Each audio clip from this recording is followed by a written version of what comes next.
ખાલી ભજન ગાઈ નાખવાનું નથી, ભજનને સમજવાનું છે, તાલી પાડતું જઈને ભજન સમજવાનું છે, ભજન શું કહે છે. મહાદેવની જાન નીકળી પછી મહાદેવ શણગાર કર્યા કેવા. ઓ પેર્યા ગોવિંદ શિવે ચંદુરાના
મહાદેવ બે દિવસમાં તમારા આંગણે આવવાનો છે તો આનંદ કેવો હોવો જોઈએ સાહેબ. શિવ સમાન કોઈ દાતા નહીં, વિપદ વિધારણ હાર, અબ લરિયા મોરી રાખ્યો હે દેવાદી દેવ, શિવ નંદી કે સવાર. બરાબર એમ કહેવાય કે નંદીની સવાર થઈને ભોલાનાથની વરઘોડો નીકળ્યો હોય અને એ દક્ષ પ્રજાપતિના રાજમહેલમાં એના આજુબાજુ આંટા માની વરઘોડો ફરતો એટલે બધા બાળકો ગભરાઈ નીકળી ગયા કે આવું કેવો વરઘોડો. પછી મહાદેવને પૂછવામાં આવ્યું કે હવે તમારે જાન લઈને તો આવે પણ ઉતારો ક્યાં કરવો, ઉતારો ક્યાં કરે. એટલે ભોળાનાથે કીધું મારે ઉતારો આ બધે નહીં જાય. કઈ ભોળાનાથે ઉતારો લીધો કેવો સાંભળજો. એવો તારો કર્યો ભૂલે મશાણોની માં, એવો તારો કર્યો ભૂલે મશાણોની માં, તોડી રે ભભૂત શિવે સજો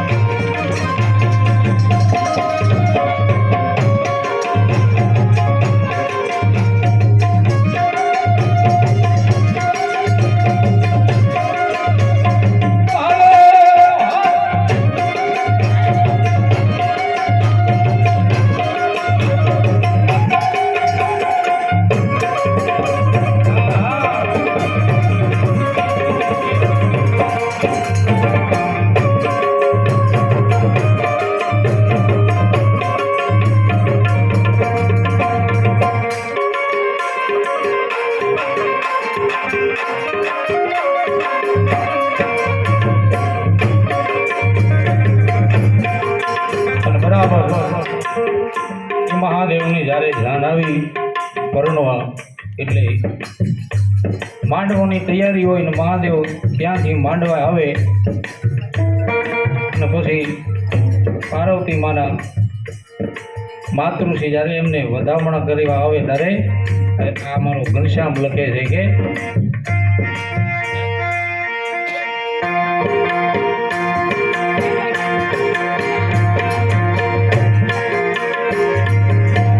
માંડવે ઉભો પર ભોગવાને જા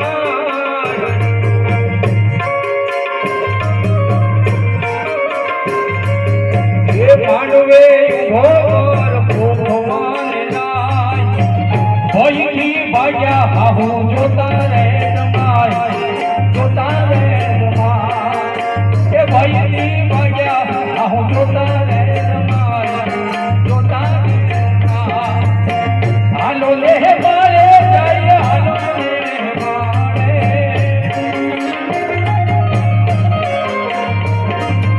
એ મારે હાલી મારા ભોળાની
ભાગ્ય ફૂટાને તારો ભર્યો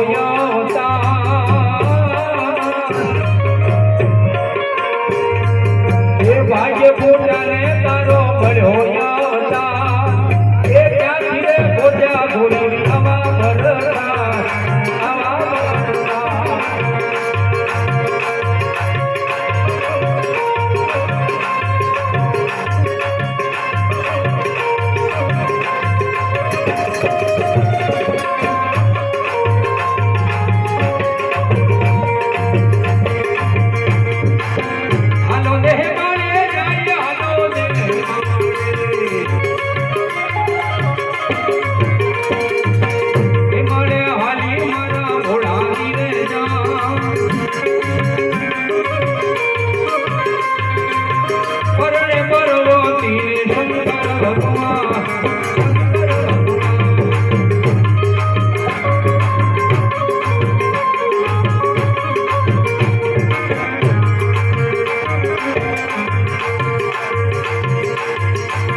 ઘનશ્યામ કહે મંગળ વળતાણા ત્યાં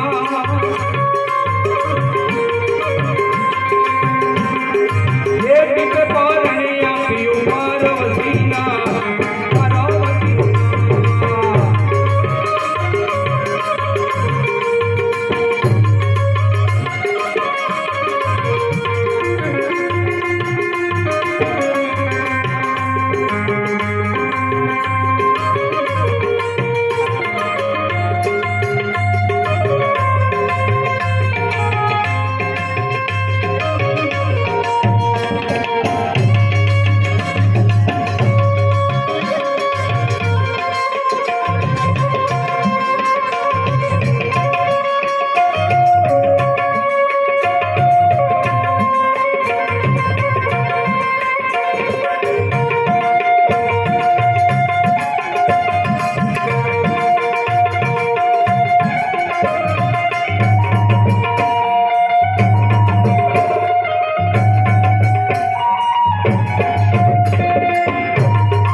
શિવજીના આપણે શરણમાં છે મહાદેવ હરેકના કામ આવેલા ત્રિવિધ તાપ બધા એના મટાડે છે.